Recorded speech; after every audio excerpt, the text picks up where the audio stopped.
අවුරුද්දක් ඉවර වෙද්දී අපි බලාපොරොත්තු වෙන්නේ සතුට. නත්තල නිවාඩුව සංචාර. හැබැයි ශ්‍රී ලංකාවට විතරක් අවුරුද්දේ අන්තිම මාස දෙක ඒ කියන්නේ නොවැම්බර් සහ දෙසැම්බර් ලියවිලා තියෙන්නේ කඳුළු වලින් කියලා ඔයාලා දන්නවද? මේ පාර විතරක් නෙවෙයි. ඉතිහාසයේ පුරාවටම ලංකාවට වෙච්ච ලොකුම විනාශයන් සිද්ධ වුණේ මේ මාස දෙක ඇතුළත.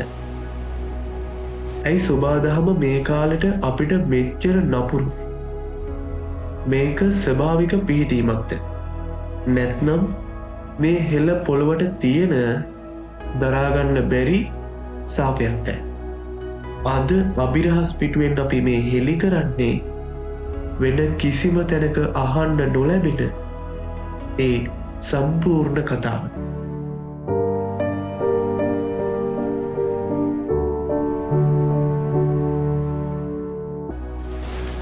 මේක නිකම්ම අහම්බයක් නෙවෙයි. අපි පොඩ්ඩක් ඉතිහාස පොත් ඇරලා බැලුවොත් ඔයාලට අනිවාර්යයෙන්ම පුදුම හිතේ. 1913 දෙසැම්බර් ලංකාවේ මුළු උතුර සහ නැගෙනහිරම විනාශ කරපු මහා ජලගැල්මාවේ දෙසැම්බර් මාසේ. 1957 දෙසැම්බර් මහා ගංවතුර. මේක තමයි ලංකා ඉතිහාසයේ දරුණුම ගංවතුර. වැව් 1300ක් කැඩිලා ගියා. දවස් ගානක් එක දිගට වැස්සා. ඒක උනේ දෙසැම්බර් 19 වෙනිදා ඉඳන්. 1978 නොවැම්බර් 23 ලංකාවට ආපු බිහිසුරුම සුලිගුණාටුව. පැයට කිලෝමීටර් 200ක වේගෙන් ඇවිත් මඩ කලපුව සහ අම්පාර සම්පූර්ණයෙන්ම සමතලා කළා. 2000 අවුරුද්දේ දෙසැම්බර් 26 නැගෙනහිරට ආපු දරුණුම සුලිගුණාටුව. අපිට කවදාවත් අමතක නොවෙන 2004 දෙසැම්බර් 26 සුනාමිය. ඊට පස්සේ 2011 2012 2014 සහ මෑත කාලෙන්න 2025 දිත්වා සුලිගුණාටුව වගේ මේගේ ස්වභාවික විපත් වලින් ලංකාවට මහා විනාශයක් ඇති වුණා. ඇයි මේ හැම දරුණු විපතක්ම නොවැම්බර් අග සහ දෙසැම්බර් මාසයේ සිද්ධ වෙන්නේ? මේකට විද්‍යාත්මක හේතු දෙකක් තියෙනවා. හොඳට අහගන්න. පළවෙනි හේතුව වතුර හැලියේ න්‍යාය. නොවැම්බර් සහ දෙසැම්බර් මාසවලදී පෘථිවියේ පිහිටීම අනුව ඉරේලිය කෙලින්ම වැටෙන්නේ ලංකාව අවට සාගරයට. ලිපක් උඩ තියපු වතුර හැලියක් රත් වෙනවා වගේම අපේ මුහුද රත් වෙන්න පටන් ගන්නවා. වතුර රත් වෙලා හිමාලය උඩට යද්දී එතන හැදෙන හිස්තැන පුරවන්න වටේ තියෙන සුළං වේගෙන් කඩාගෙන පනිනවා. අන්න එතකොටයි අඩු පීඩන කලාප එහෙම නැත්තම් දරුණු කුණාටු හැදෙන්නේ.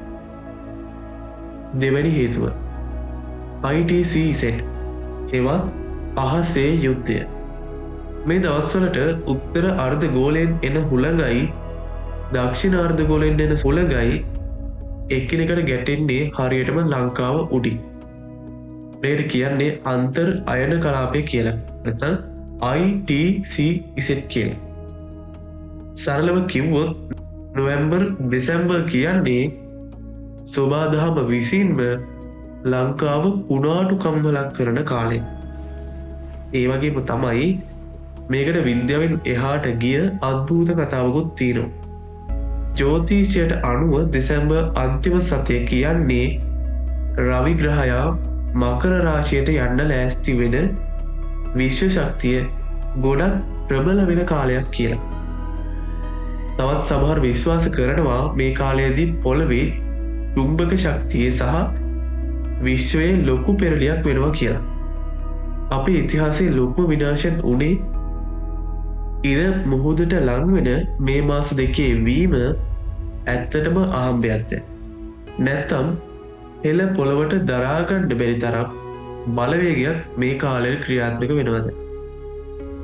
කොහොමවත් අපිට අද්භූත දේවල් වලට වඩා මේ විද්‍යාත්මක හේතු මග හරින්න බැහැ. කොහොම වුණත් එක දෙයක් මෙතන පැහැදිලි. 1913 ඉඳන් 2025 වෙනකම්ම නොවැම්බර් සහ දෙසැම්බර් කියන්නේ ලංකාවටම කඳුළු ගේන මාස දෙකක්. මේක සුබාදහමේ රටාවක්ද නැත්තම් අපේ රටට තියෙන කරුමයක්ද? මේ ගැන ඔයාලට හිතනදී අනිවාර්යයෙන්ම පහලින් කමෙන්ට් එකක් දාගෙන යන්න. ඒ වගේම තමයි ඔයාලා මෙතන විශ්වාස කරන්නේ විද්‍යාත්මක හේතුවද අද්භූත කතාවද කියලා අපිට අනිවාර්යයෙන්ම කියාගෙන යන්න අමතක කරන්න එපා. ඔයාලා තවම දවසින් දවස ලියවෙන අපේ අභිරහස් පිටුවට එකතු වෙලා නැත්තම් පහළ තියෙන සබස්ක්‍රයිබ් බටන් එකත් ක්ලික් කරලා බෙල් අයිකන් එකත් ක්ලික් කරලා අපිත් එක්ක එකතු වෙන්න. එහෙනම් ඔයාලා හැමෝටම සුබම සුබ දවසක්.